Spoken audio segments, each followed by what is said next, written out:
The Healthcare Labyrinth Podcast is back for another episode. Join Marc S. Ryan, a veteran health plan and health technology executive, as he explores the world of healthcare. Welcome, everyone, to this edition of the Healthcare Labyrinth Podcast. My name is Marc Ryan, and thanks to everyone for listening in. Today's topic is something we have mentioned in the past, but never quite took a real deep dive into it. It has to do with the vertical integration in healthcare that is happening, and it is all the craze. It is timely as well because of a recent study that showed how UnitedHealth Group, the owner of UnitedHealthcare, the insurer, and Optum, a major service entity, could be skirting regulatory rules on medical expense by paying its own captive providers more than market rates. I will also cover some studies in health affairs in the Wall Street Journal in the podcast as well on this topic. Of course, United says none of this is accurate. But throughout these vertical integration organizations, it is fair to say that there are unseemly transactions that may or may not violate the law. Some very well might. And the Justice Department and the Federal Trade Commission are looking at or have looked into some of these internal dealings. We'll take our regular 3 breaks today to divide this up a bit, so let's get started. Let's first look at some of the basics on integration and delegation and things like that, which is going to be really important for your understanding of the issue as a whole. First, payers are involved in a great deal of vertical integration. Horizontal integration in the payer world would be when one plan buys another. Vertical integration occurs when a plan buys entities in the healthcare channel that supply services to the health plan. 3 notable examples are pharmacy benefits managers, pharmacies, including specialty pharmacies, and physicians and other providers.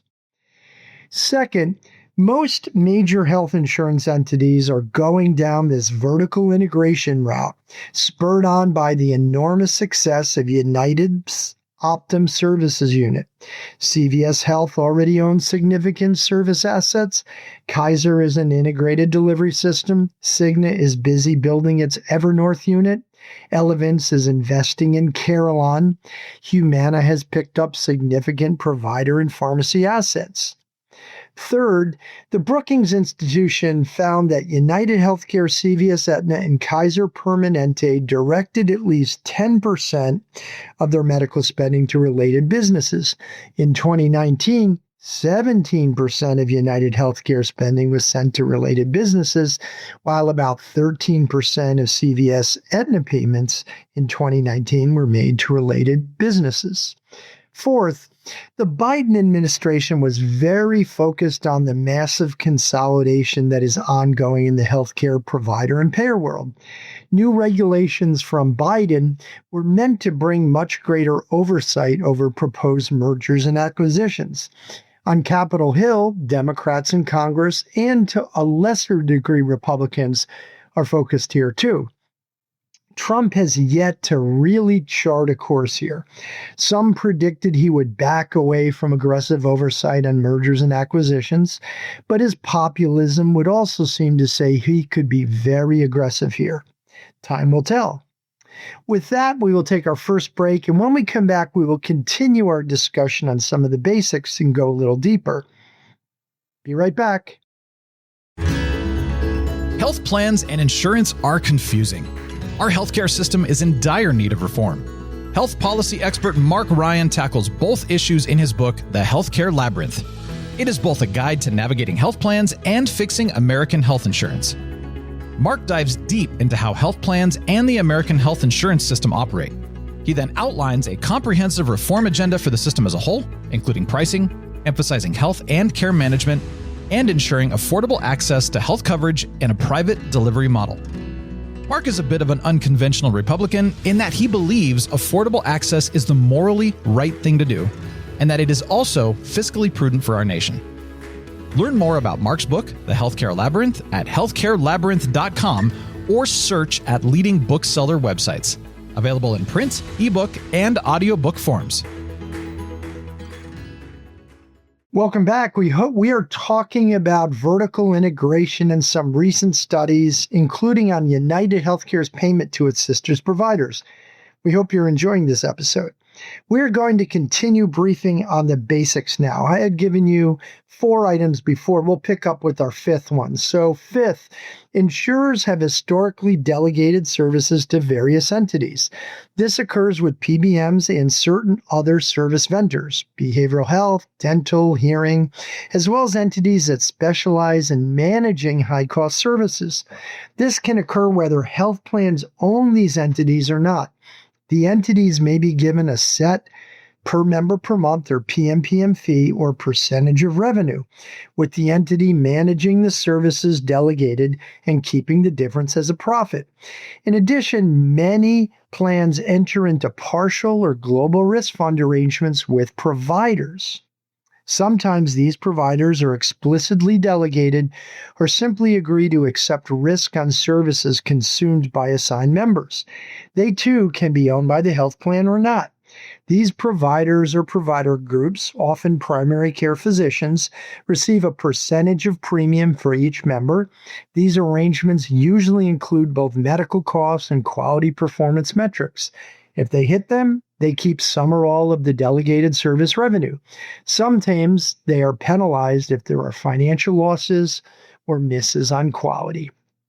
6th, we know these agreements between sister companies are big, and they usually are tied to revenue from owned health plans or pharmacy benefit managers, but they also impact contracted employer groups as well as other health plans, in the case of contracting with a PBM.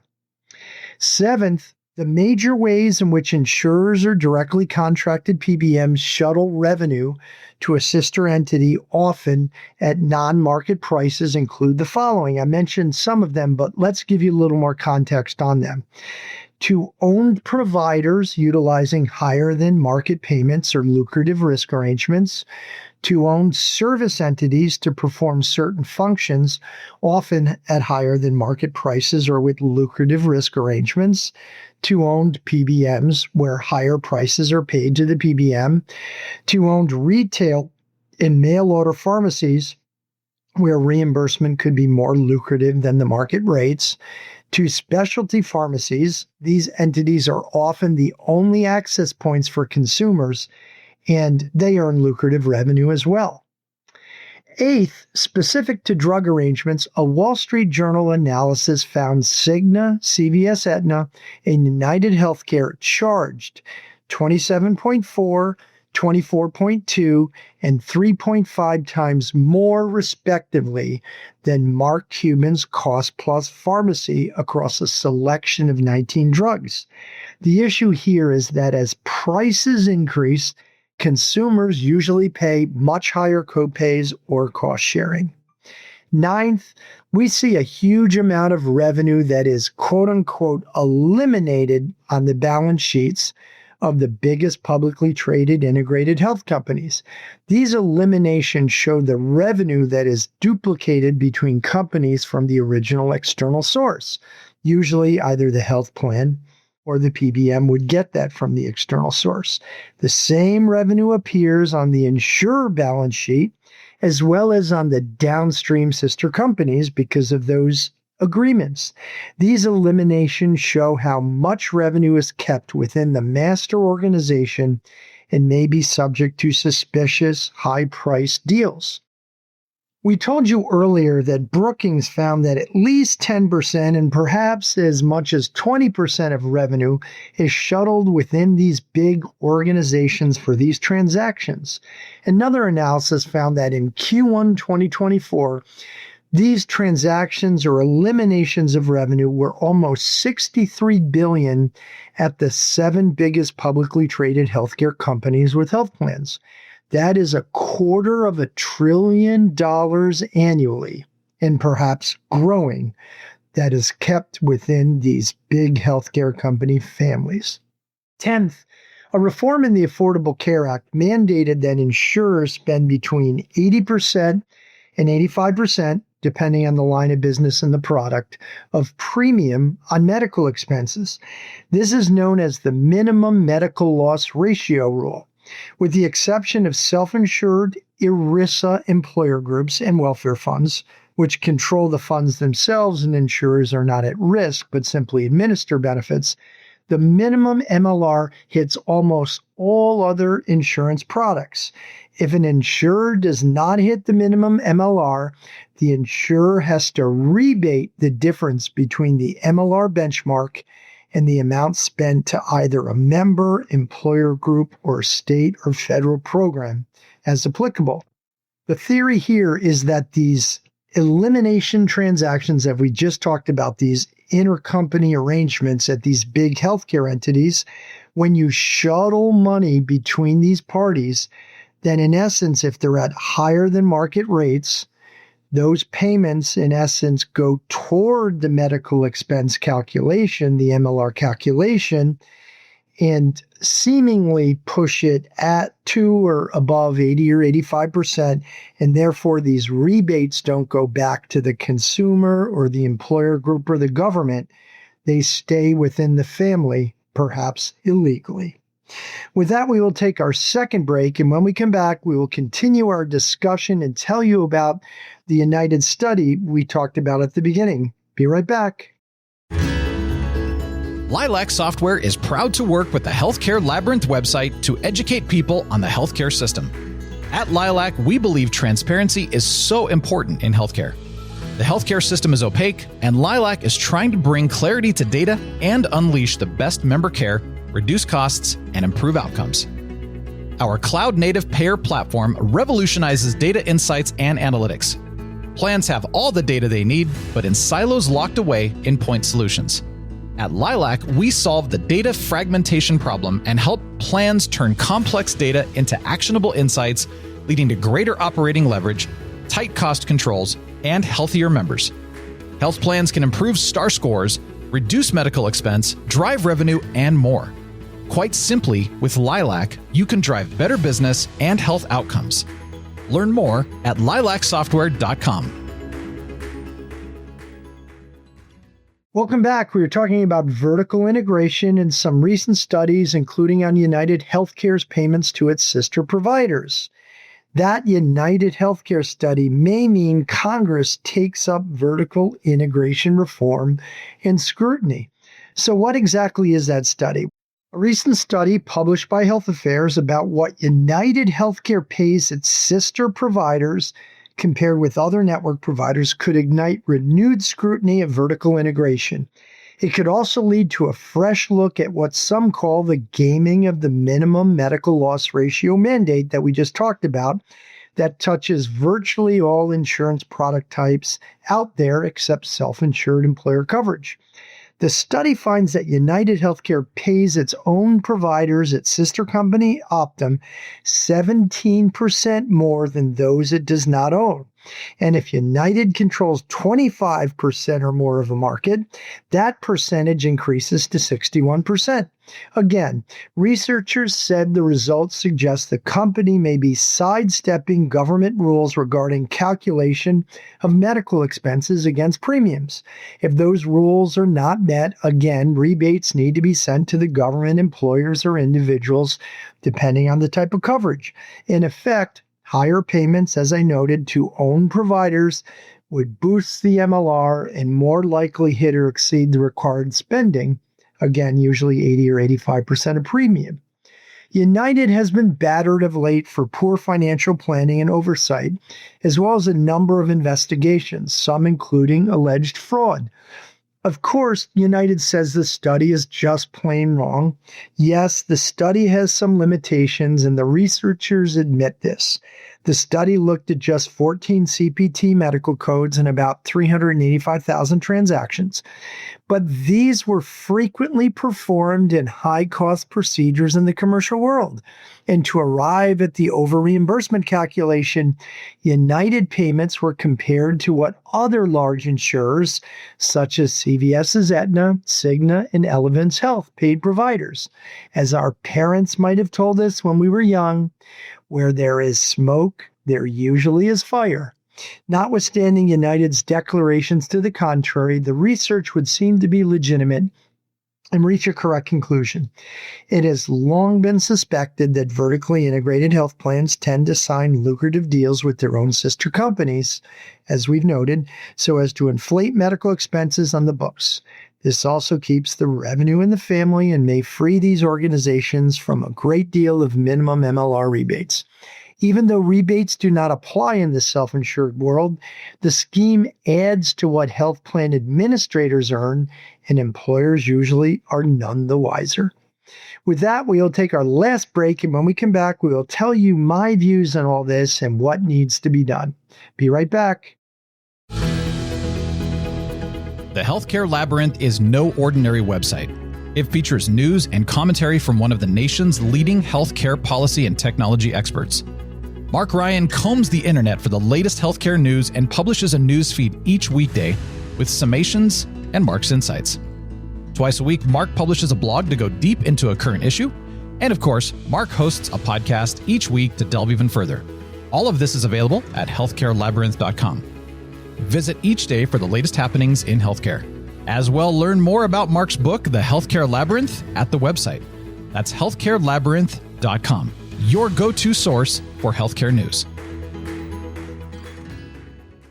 Welcome back. We are talking about vertical integration and some recent studies, including UnitedHealthcare's payments to its sister companies. So what are my views?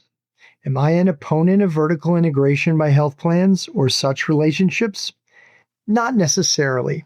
Delegation should not be a bad thing if a plan-owned or independent entity has the expertise to save money and guarantee quality. Sometimes, though, too much delegation creates silos that work against true care coordination and impact quality achievement. We lose whole person care. I support partial and global risk funds to providers, whether owned or not by the plan, to create incentives for reasonable cost containment and quality achievement. Our predominantly transaction-based system encourages excess and poor quality. And health plan vertical integration, admittedly, is one of the few ways insurers can fight the pervasive effect on price in the market due to a whole bunch of provider consolidation.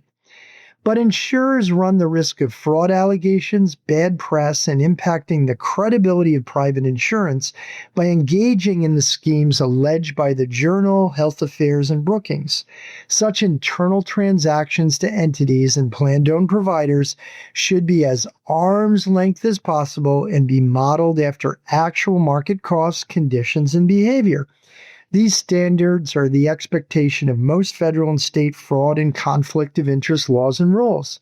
The purpose of the internal contracts cannot be to shield monies from the minimum MLR or otherwise inflate prices in the marketplace to keep dollars in the family and mislead employer groups, as an example. Insurers owe it to consumers to act fairly. They must do it to prove that private delivery can be accountable, innovative, and reduce overall costs. Most importantly, health plans face numerous battles with regulators, including perceived overpayments, the integrity of risk adjustment, star quality achievement, and most recently, prior authorization concerns. The industry does not need another battle that undermines the faith the public, lawmakers, and policymakers have in insurers. Congress and policymakers need to look at two things, I believe. First, the massive consolidation in the healthcare industry in general. This is leading to higher prices and costs due to the consolidation of health plans, hospitals, provider groups, and other entities. Second, the inside deals struck between various entities owned by the massive vertical entities should be looked at as well. The deals lack transparency and are not legally arm's length for the most part. These drive costs in healthcare too. The good news about this is that some of what we've talked about today only became known because of the recent price transparency reforms that were put in by the Trump and the Biden administrations. They are now bringing some light to all these backroom deals, and that is a very good thing. With that, we will conclude this edition of the Healthcare Labyrinth Podcast. We will see you next week. Take care. Thanks for joining Marc and the Healthcare Labyrinth Podcast. Go to healthcarelabyrinth.com each day for the latest healthcare news. See you next week on the next Healthcare Labyrinth podcast.